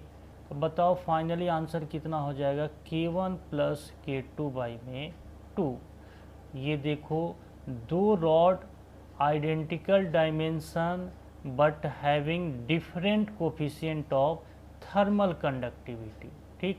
इसका ये आपका डेरिवेशन निकल के आया। इस पर बच्चों एक और कंसेप्ट है, अभी जो हम लोग डिस्कस किए वो सीरीज एंड पैरेलल कॉम्बिनेशन के लिए डिस्कस किए। इस पर देखो बच्चों एक और कंसेप्ट है जो कि हम बाद में डिस्कस करेंगे। एक मिनट इस बच्चों में देखना, पैरेलल कॉम्बिनेशन में बच्चों यहाँ पर देखना कि यहाँ पर क्या चेंज होगा। याद करो कि करंट इलेक्ट्रिसिटी में पैरेलल कॉम्बिनेशन में पोटेंशियल का वैल्यू क्या होता था, सेम रहता था, किसका वैल्यू डिफरेंट होता था, करंट का वैल्यू। तो यहाँ पर भी कुछ वैसा ही सिचुएशन आएगा। देखो यहाँ पर rate of the heat as यहाँ से देखो ट्रांसफ़र हो रहा है, अब इधर क्या चला जाएगा बच्चों, H1, ठीक बच्चों, इधर बताओ क्या चला जाएगा, इधर क्या H2, ठीक इसी तरह बताओ इधर क्या चला जाएगा, Hn चला जाएगा, ठीक। और सीरीज कॉम्बिनेशन पैरेलल कॉम्बिनेशन बच्चों करंट इलेक्ट्रिसिटी में बताओ पोटेंशियल डिफरेंस क्या रहता था, सेम रहता था। तो यहाँ पे बच्चों टेम्परेचर डिफरेंस क्या रहेगा, हर एक रॉड के क्रॉस सेम रहेगा। क्या अलग अलग होगा, rate of the heat transfer मतलब H1 H2 dot dot dot Hn का वैल्यू अलग अलग होगा, ठीक बच्चों। अब देखो बच्चों इस पर और भी हम क्वेश्चन आंसर और भी थ्योरी थोड़ा डिस्कस करेंगे, वो नेक्स्ट क्लास में हम डिस्कस करेंगे, ओके। क्या गैप है, डेंसिटी गैप है। ऐसे भी आपको पता है कि हमेशा पार्टिकल कहाँ जाना चाहता है, हमेशा जहाँ पर डेंसिटी क्या हो, ज़्यादा हो, ठीक। तो जिसका डेंसिटी कम है वो अपना डेंसिटी बढ़ाने के लिए क्या होगा, ऊपर की तरफ मूव करेगा, ठीक। तो यहाँ पर इस केस में, कन्वेक्शन के केस में, यहाँ पर पार्टिकल का मूवमेंट हो रहा है, ठीक। यहाँ पर पार्टिकल का डिस्प्लेसमेंट डिफाइन होगा। तो इसमें कोई आपसे पूछेगा कि net displacement of the particle क्या हो जाएगा, नॉट इक्वल टू क्या होगा, 0। ठीक, तो देखना ये आपका मेजर डिफरेंस था किसके बीच में, कंडक्शन एंड कन्वेक्शन में। फिर से मैं एक बार बता दे रहा हूँ कि कंडक्शन में net displacement of the particle always क्या होता है, 0 होता है। क्यों? क्योंकि वहाँ पर जो हीट हम लोग ट्रांसफ़र करते हैं वो वाइब्रेशन के फॉर्म में ट्रांसफ़र होता है, और इसमें जो हीट ट्रांसफ़र होता है वो डेंसिटी गैप की वजह से पार्टिकल्स क्या करते हैं, एक पोजीशन से दूसरे पोजीशन की तरफ मूव करते हैं, जिसकी वजह से यहाँ पर क्या होता है, हीट ट्रांसफ़र होता है। ठीक, तो ये आपका मेन डिफरेंस था। आगे हम लोग अभी डिस्कस करने जा रहे हैं किसके बारे में, कंडक्शन के बारे में। ठीक, तो रेडिएशन के बारे में भी हम आपको बता दिए कि अलग से ही फ्रेश टॉपिक है, अलग से ही पढ़ेंगे। सिर्फ आप इसमें रेडिएशन में ये याद रखना कि ये भी एक मेथड है, ये भी एक टाइप है हीट ट्रांसफ़र का, जिसमें कि मीडियम का हम लोग को ज़रूरत नहीं होता है। और इस मीडियम में मतलब कि रेडिएशन में जो हीट ट्रांसफ़र करते हैं वो वेरी फास्ट करते हैं, बहुत तेज़ी से हीट ट्रांसफ़र होता है। ठीक, अब हम लोग अच्छे से पूरे डीपली नॉलेज लेंगे किस में, कंडक्शन में। तो आज के क्लास पूरी तरह कंडक्शन पर बेस्ड होने जा रहा है, और इस पर बहुत सारा प्रॉब्लम्स भी हम लोग डिस्कस करने जा रहे हैं। ठीक, प्यारे बच्चों, जैसा कि हम लोग अभी जस्ट डिस्कस कर चुके हैं series combination and parallel combination. याद करो बच्चों, अगर इक्विवेलेंट रेजिस्टेंस हमको करंट इलेक्ट्रिसिटी में निकालना रहता था तो थोड़ा कम्प्लेक्स टाइप का जहाँ पर सिचुएशन आता था वहाँ पर हम लोग कैसे सॉल्व करते थे, balance Wheatstone bridge condition apply करते थे। तो थोड़ा देख लेते हैं बच्चों कि यहाँ पर बैलेंस व्हीटस्टोन ब्रिज कंडीशन होता क्या है। ये चीज़ आप लोग पढ़ भी चुके हो, अगर नहीं पढ़े हो तो देखना यहाँ पर। ये सब आपका क्या रहता था, रेजिस्टेंस रहता था।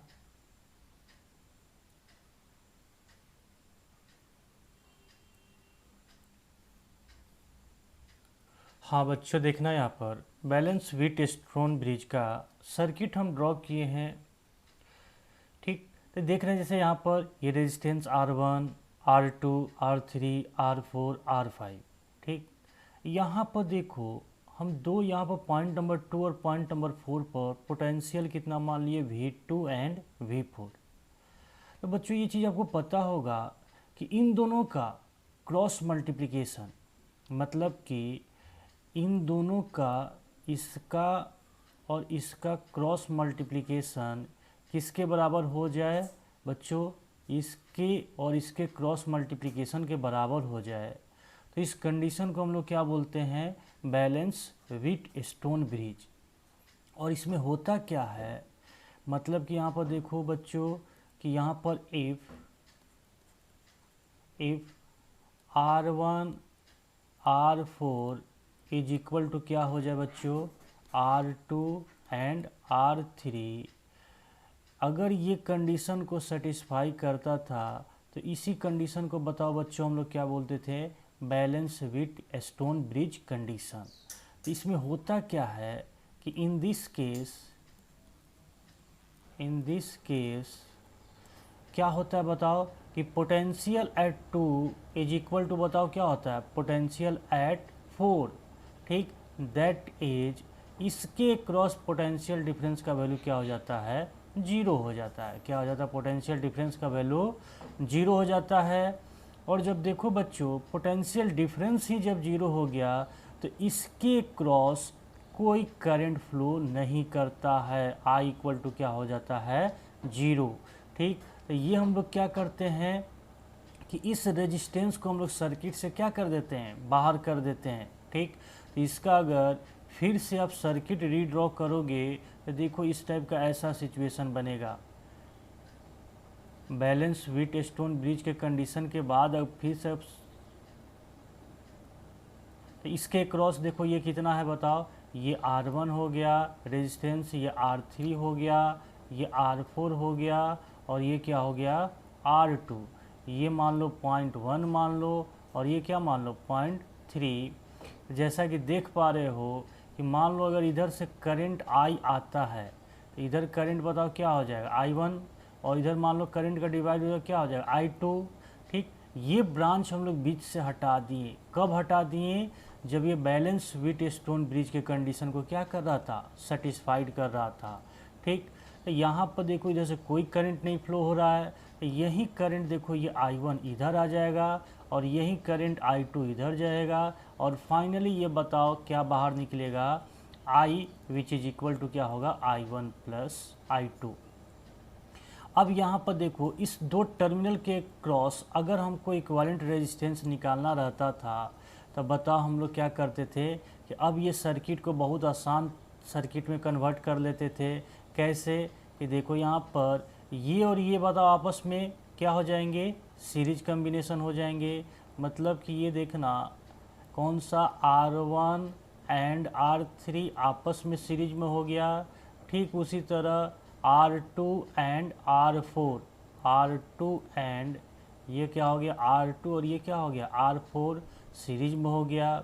इधर देखो करंट क्या हो रहा है, I1 फ्लो हो रहा है, इधर बताओ क्या फ्लो हो रहा है I2, और इधर से करंट बताओ क्या हो रहा है I, और यहाँ से बाहर भी क्या निकल रहा है I। ठीक, तो फाइनली इसका देखो जो सर्किट होगा ये आपस में सीरीज में, ये आपस में सीरीज में, एंड ओवरऑल जो होगा वो क्या होगा, पैरेलल कॉम्बिनेशन हो जाएगा। ठीक, तो डायरेक्ट में देखो उतना ज़्यादा हम लोग को इसके बारे में डिस्कस नहीं करना है, क्योंकि मेनली हम लोग किसके बारे में डिस्कस करना है, थर्मल रेजिस्टेंस के बारे में। ये बताओ कितना हो जाएगा R1 प्लस R3, और ये क्या होगा R2 प्लस R4। अब इसके क्रॉस इक्विवेलेंट रेजिस्टेंस भी हम लोग फाइंड आउट कर लेंगे। तो देखो बच्चों यहाँ पर जो हम कंसेप्ट आपको बताएं ये पूरी तरह कंसेप्ट था किसके लिए, करंट इलेक्ट्रिसिटी के लिए। बट हम लोग को मेन डिस्कस क्या करना है बताओ, क्या डिस्कस करना है, हीट ट्रांसफ़र। मतलब हम लोग जो भी टर्म सोचेंगे तो पोटेंशियल डिफरेंस को हम लोग ना सोचते हुए हम लोग क्या सोचेंगे, अब टेम्परेचर डिफरेंस। क्योंकि टेम्परेचर डिफरेंस की वजह से ही क्या होगा, हीट का ट्रांसफ़र होगा। ठीक, तो कुछ वैसा ही कंसेप्ट, मतलब इसी को हम कोरिलेट कर रहे हैं किसके साथ, हीट के साथ। तो देखना बच्चों ये अगर पॉइंट समझ में आ गया तो आगे जो हम डिस्कस करने जा रहे हैं इसी पर, वो आपको हीट के लिए बहुत आसानी से समझ में आएगा। हाँ बच्चों देखना हम क्या किए कि 5 आइडेंटिकल रॉड लिए, आइडेंटिकल डायमेंशन का रॉड लिए हैं। ठीक, आइडेंटिकल डायमेंशन का रॉड कहने का मतलब कि हर एक रॉड का length and cross sectional area क्या है, सेम है। सबका कोफिशिएंट ऑफ थर्मल कंडक्टिविटी दे रखा है K1, K2, K3, K4 and K5। ठीक, अब इसके बारे में देखो कुछ हम डिस्कस करते हैं कि इसमें क्या होगा। देखो यहाँ पर बच्चों कोफिशिएंट ऑफ थर्मल कंडक्टिविटी अलग है, मतलब कि क्या इसके करस्पॉन्डिंग हम लिख सकते हैं R1 thermal resistance R1, R2 ये क्या हो जाएगा R3, और ये क्या हो जाएगा R4, ये क्या हो जाएगा R5। ठीक, इसको आसान बनाने के लिए देखो क्या हम ऐसा भी तो सर्किट ड्रॉ कर सकते हैं।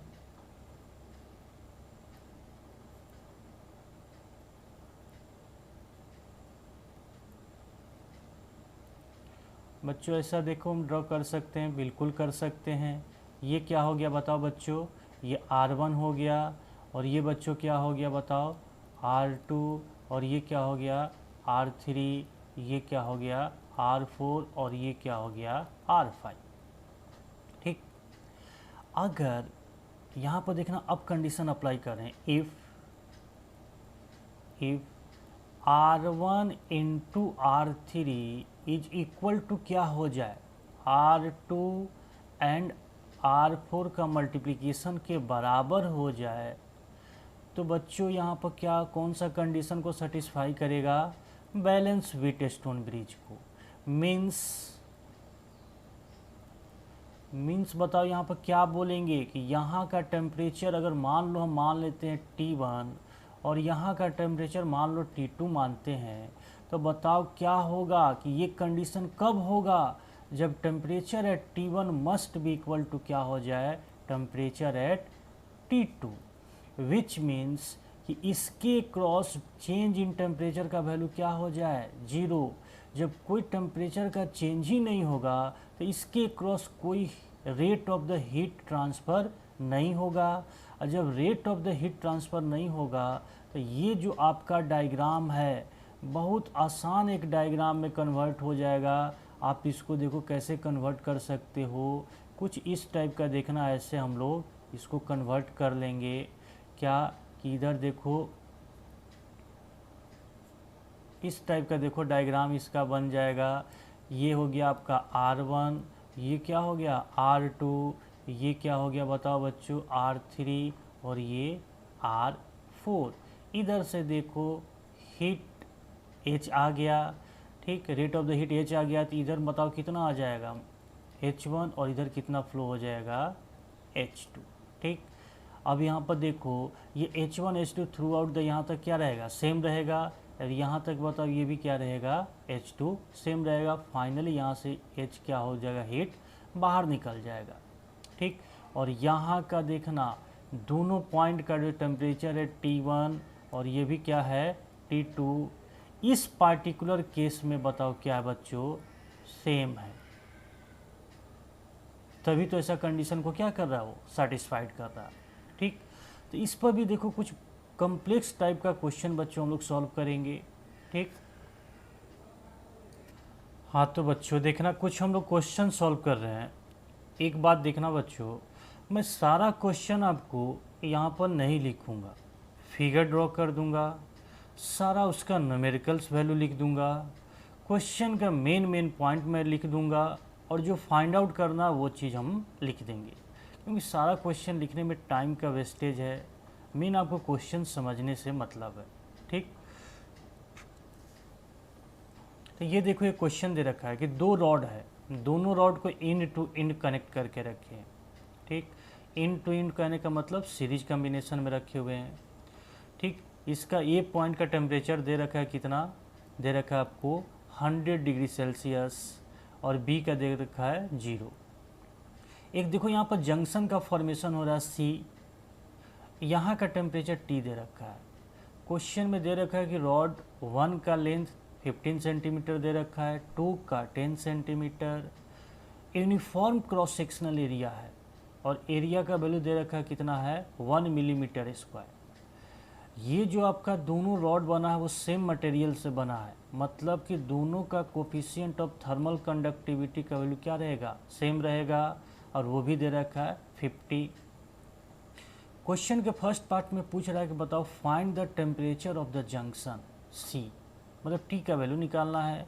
सेकेंड पार्ट में निकालना है कि also find the rate of heat transfer in the rod. बहुत आसान क्वेश्चन है बच्चों, ठीक। अब जैसा कि इस क्वेश्चन को अगर सॉल्व करने की बात करें हम, तो देखो सबसे पहले हम लोग को क्या निकालना है, इसको क्या करो कि ड्रॉ कर दो इलेक्ट्रिक करंट के टर्म में। तो देखो यहाँ पर बच्चों क्या हम ये लिख सकते हैं, इसको क्या लिख सकते हैं R1, और इसको क्या लिख सकते हैं, ये R1 हो गया और ये क्या हो गया R2, ठीक। जैसा कि हम जानते हैं कि सीरीज कॉम्बिनेशन में करंट का वैल्यू क्या होता है, सेम होता है, ठीक। तो इधर करंट के टर्म में ना आकर बताओ क्या आ जाएगा, rate of the heat transfer के टर्म में आएगा, ठीक। H का वैल्यू क्या रहेगा, सेम रहेगा। इस पॉइंट का देखो टेम्परेचर बताओ कितना दे रखा है बच्चों 100, और इस पॉइंट का बताओ कितना दे रखा है 0। ये पॉइंट जो C है यहाँ का टेम्परेचर हम T मान लिए। अब बच्चों यहाँ पर देखना कि बताओ अगर हम समझने के लिए मानते हैं इसमें H1 और इसमें क्या मान लेते हैं H2, तो ये तुमको पता ही है कि H1 बराबर क्या होगा, H1 इज इक्वल टू क्या हो जाएगा H2, ठीक, क्योंकि सीरीज कॉम्बिनेशन है। अब बच्चों देखो H1 का वैल्यू लिखना, तो यहाँ पर फार्मूला अप्लाई करोगे, देखना बच्चों यहाँ पर फार्मूला मैं आपको पहले ही बता चुका था, इसका फार्मूला बच्चों क्या होता है, डेराइव करवाए थे, H equal to T1 minus T2 divided by में क्या था, याद करो R, और R का वैल्यू जो निकाले थे वो बताओ क्या था L इंटू KA, ठीक। तो ये फार्मूला अप्लाई करो दोनों के लिए। तो देखो H1 अगर लिखेंगे तो बताओ यहाँ पर ये यहाँ से बताओ क्या लिखोगे 100 माइनस T इंटू के, तो सेम ही है, ठीक।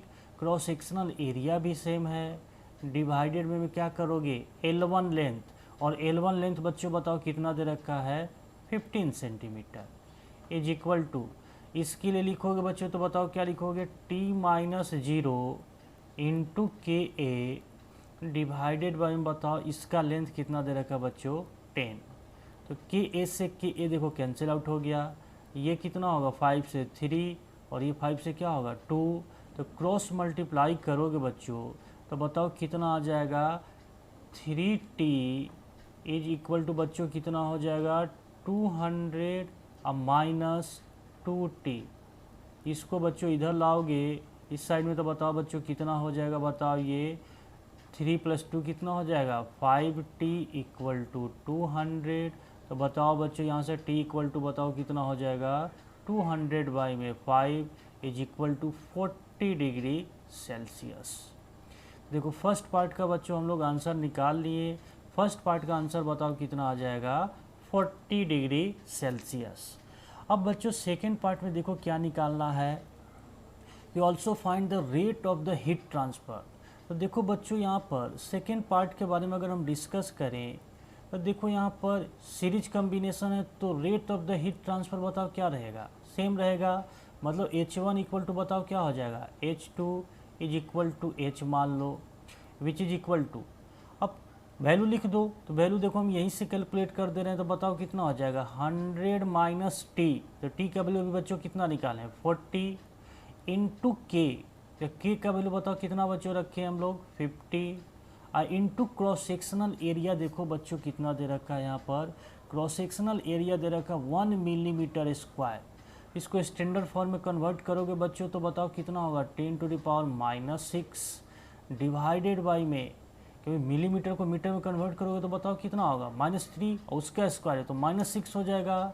लेंथ बताओ, इसका लेंथ बताओ बच्चों कितना दे रखा है 15 सेंटीमीटर, तो इसको मीटर में कन्वर्ट करोगे बच्चों तो कितना होगा 10⁻, बताओ बच्चों कितना होगा 10⁻⁻2। अब कुछ नहीं करना बच्चों, इसको सिंप्लीफाई कर देना है।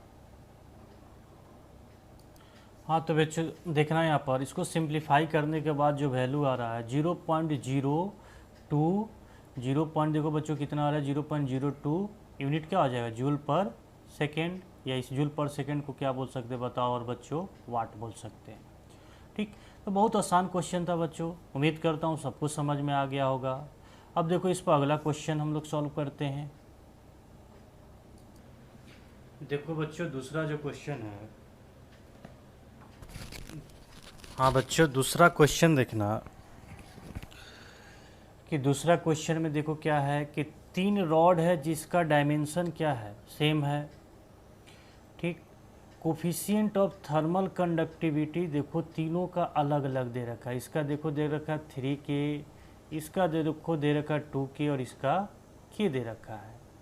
ये इंड का देखो टेम्परेचर दे रखा है 100 डिग्री सेल्सियस, ये इंड का देखो दे रखा है 50 डिग्री सेल्सियस, और ये इंड का देखो कितना दे रखा है 0 डिग्री सेल्सियस। देखो बच्चों यहाँ पे एक जंक्शन का फॉर्मेशन हो रहा है, और इस जंक्शन का आपसे क्या पूछ रहा है, टेम्परेचर का वैल्यू पूछ रहा है एट स्टेडी स्टेट। तो बच्चों हम आपको बताए थे कि स्टेडी स्टेट का मतलब होता है कि हमेशा टाइम के साथ वो टेम्परेचर क्या रहेगा, कांस्टेंट रहेगा, बट डिस्प्लेसमेंट के साथ वो टेम्परेचर क्या हो सकता है, चेंज हो सकता है। ठीक ठीक, तो हम ये मान लिए कि एट स्टेडी स्टेट इस जंक्शन का टेम्परेचर कितना मान लिए बच्चों, हम T डिग्री सेल्सियस मान लिए, कितना मान लिए T डिग्री सेल्सियस। अब देखो क्वेश्चन को बच्चों सॉल्व करते हैं, बहुत आसान क्वेश्चन है। सबसे पहले देखो इसको इक्विवेलेंट में ड्रॉ कर दो, तो देखना बच्चों यहाँ पर ये क्या हो जाएगा बताओ बच्चों, अगर इक्विवेलेंट की बात करें बच्चों तो ये बताओ क्या हो जाएगा आपको, ये कुछ इस टाइप का देखो ऐसा कॉन्फ़िगरेशन आएगा बच्चों। ठीक, ये मान लो R1, ये क्या मान लो R2, और ये क्या मान लो R3। यहाँ का टेम्परेचर बच्चों कितना है 100, यहाँ का 50, और यहाँ का बताओ कितना हो जाएगा बच्चों 0, और यहाँ का ये टेम्परेचर कितना है T है। अब देखो बच्चों हमेशा देखो हीट कैसे फ्लो होगा, जैसे कि करंट इलेक्ट्रिसिटी की अगर बात करें हम बच्चों, तो हमेशा बताओ कि करंट कैसे फ्लो होता है, हायर पोटेंशियल से लोअर पोटेंशियल की तरफ। ठीक, हम लोग जनरली ऐसा ही एज्यूम करके चलते हैं। तो यहाँ पर भी देखो हीट जो फ्लो होगा हायर टेम्परेचर से लोअर टेम्परेचर की तरफ। तो इधर देखो हम हीट मान लिए H, इधर देखो बच्चों हम क्या मान लिए हीट H। ये देखो यहाँ तक आया H हीट आया, इधर मूव करने के लिए दो पाथ मिला H1 और ये क्या हो गया H2। याद करो बच्चों वहाँ पर हम लोग KCL अप्लाई करते थे। क्या KCL? Kirchhoff's current law. ठीक, तो वो क्या होता था, आई मतलब किसी भी नोड या जंक्शन पर टोटल इनकमिंग करंट बराबर क्या होता था, टोटल आउटगोइंग करंट। तो यहाँ पर भी इस हीट ट्रांसफ़र में भी हम लोग KCL अप्लाई करेंगे। Total heat rate of the heat incoming is equal to the total rate of the heat outgoing. तो बताओ बच्चों यहाँ पर क्या लिख सकते हैं हम, H इक्वल टू क्या लिख सकते हैं बच्चों, H1 प्लस H2। अब H1 का बच्चों वैल्यू लिख सकते हैं हम लोग। H1 का वैल्यू बताओ कितना हो जाएगा बच्चों, 100 माइनस टी, बताओ ये कितना हो जाएगा K इंटू ए। तो K की जगह बताओ इसका कोफिशिएंट ऑफ थर्मल कंडक्टिविटी बच्चों कितना दे रखा है, 3K। तो देखना यहाँ पर थोड़ा सा मैं चेंज कर रहा हूँ, यहाँ पर बताओ क्या लिखेंगे बच्चों, क्या लिखेंगे यहाँ पर 3K लिखेंगे। कितना लिखेंगे, 3K into A divided by में लेंथ का वैल्यू क्या लिखोगे L, which is equal to बताओ क्या हो जाएगा H1। H1 का बच्चों वैल्यू बताओ कितना हो जाएगा, वैल्यू T माइनस 50 इंटू क्या लिखोगे बच्चों, बताओ यहाँ पर क्या लिखोगे बच्चों, इसका कोफिशिएंट ऑफ थर्मल कंडक्टिविटी बच्चों कितना दे रखा है 2K इंटू ए, क्योंकि डायमेंशन तो सबका सेम है, डिवाइडेड बाई में L प्लस H2 का वैल्यू बताओ कितना होगा बच्चों, यहाँ पर कितना हो जाएगा T माइनस 0 इंटू कितना होगा KA, क्या लिखोगे बच्चों KA डिवाइडेड बाई में L। तो L's देखो सब में है, कैंसिल आउट हो जाएगा कॉमन निकल के, KA भी देखो सब में कॉमन है, कैंसिल आउट हो जाएगा। अब देखो बच्चों इसको हम सिंप्लीफाई कर रहे हैं, तो सिंप्लीफाई करेंगे बच्चों तो देखो क्या होगा, यहाँ पर 3 से मल्टीप्लाई करोगे तो बच्चों कितना हो जाएगा 300 minus 3T is equal to देखो बच्चों क्या हो जाएगा 2T, फिर क्या होगा बच्चों माइनस कितना हो जाएगा 100, 2T माइनस 100 अब प्लस क्या होगा बच्चों T। तो देखो इसको सिंप्लीफाई करोगे बच्चों तो ये कितना होगा 3T और इधर का 3T, बताओ कितना हो जाएगा 6T। कितना हो जाएगा बच्चों 6T इज इक्वल टू, देखो इसको इस साइड में ले जाएंगे हम लोग, इसको इस साइड में ले जाओगे तो 300 प्लस 100 बताओ कितना हो जाएगा बच्चों, ये कितना हो जाएगा 400। तो बताओ बच्चों T इक्वल टू बताओ कितना हो जाएगा 400 डिवाइडेड बाई में 6 इज इक्वल टू बताओ कितना हो जाएगा 200 बाई में 3 डिग्री सेल्सियस। ये मेरा हम लोग का करेक्ट आंसर होगा।